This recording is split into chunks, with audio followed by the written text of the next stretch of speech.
Bon, donc, je me présente, Nicolas Gémus, je suis auteur, compositeur, interprète. Je fais ça de ma vie depuis peut-être 2 ans environ. J'ai lancé un premier album l'an passé, en juin 2019, qui s'appelle Hibou. Donc, c'est ça, mon moyen d'expression, c'est par la musique.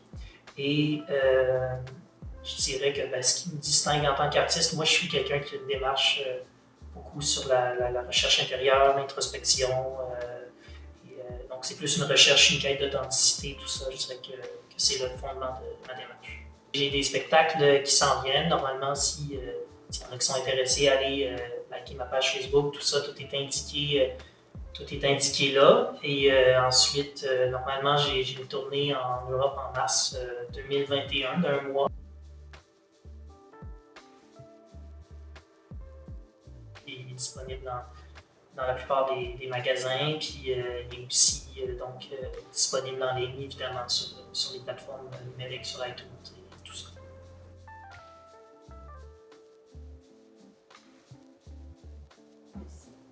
Moi, c'est sûr qu'il y a beaucoup de recherche dans ce que je fais qui est émotionnelle, qui est sur ce que je vis, tout ça. Fait que c'est sûr qu'à ce niveau-là, moi, je me suis jamais senti brimé. Après, c'est sûr que des fois, tu vas dans tes ondes, tu sais, t'assumer peut-être en tant qu'homme, dans ta sensibilité, tout ça. Il y a peut-être des fois une autocensure, une peur de comment tu vas être reçu dans la société. Mais j'ai essayé de toujours passer par-dessus cette autocensure-là, puis vraiment d'aller dans ce que je considérais qui était vrai de ma personne, puis de ce que je vivais. Donc après, j'ai des chansons où j'aborde un peu plus des thématiques sociales, puis tout ça, mais j'ai jamais...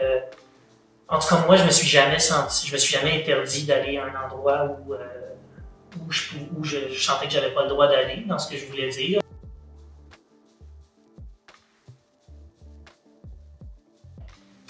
Je crois que, en fait, au niveau de la liberté d'expression, je crois qu'il y a beaucoup de médiums, de plateformes où les gens peuvent s'exprimer, tout ça. Moi, ce que je trouve des fois un peu plus préoccupant, c'est que je trouve qu'il y a beaucoup de sujets qui deviennent sensibles, puis on dirait que des fois, il y a une tendance un peu à une montée des extrêmes, puis des sujets qui deviennent très polarisés, puis il y a beaucoup de sujets où je trouve que ça devient difficile d'avoir des discussions nuancées, en tout cas sur la place publique. Tu sais, souvent, je trouve que ça, c'est peut-être un travail qui pourrait être fait. C'est même avec, admettons, Internet aussi, tout ça, il y a des algorithmes. Je pense qu'on est peut-être dans une ère où beaucoup, on peut se créer des groupes, puis rester un peu enfermé là-dedans, puis être convaincu qu'on a la bonne idée, tu sais, mais je pense que de s'ouvrir plus aux opinions qui sont différentes, puis d'apprendre à le faire dans des termes respectueux, puis d'écoute, puis de vraiment ouverture, tu sais, de chercher la vérité ensemble, puis de tasser un peu son ego, ce que tu crois être vrai, tu sais, tout ça, je trouve que c'est peut-être un enjeu qui est complexe en ce moment.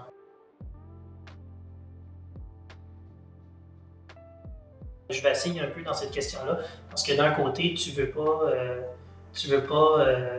permettre à quelqu'un d'inciter à la haine, puis d'aller commettre des actes qui seraient dommageables ou d'entretenir des stéréotypes. Tu donnes à l'État ou à quelqu'un le droit de dire bon, ben ça se dit pas, mais ça se dit, ben c'est sûr que ça peut créer un précédent. Puis moi, je sais pas, je navigue encore avec cette question-là. Je suis pas tranché sur la question.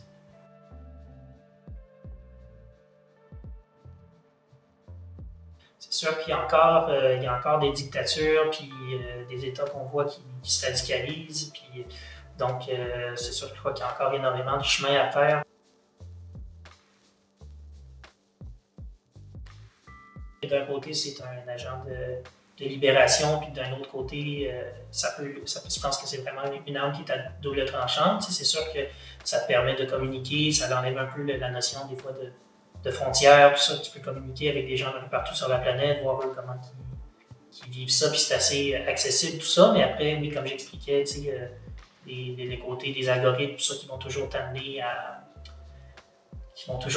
aller voir, tu sais, des trucs qui sont déjà dans ta ligne de pensée, tout ça, je pense aussi que c'est un défi. Fait que je crois que c'est encore un médium qui est assez récent, les technologies, les médias sociaux, tout ça. Fait que peut-être qu'il reste quelque chose encore à apprendre comment utiliser ce médium-là.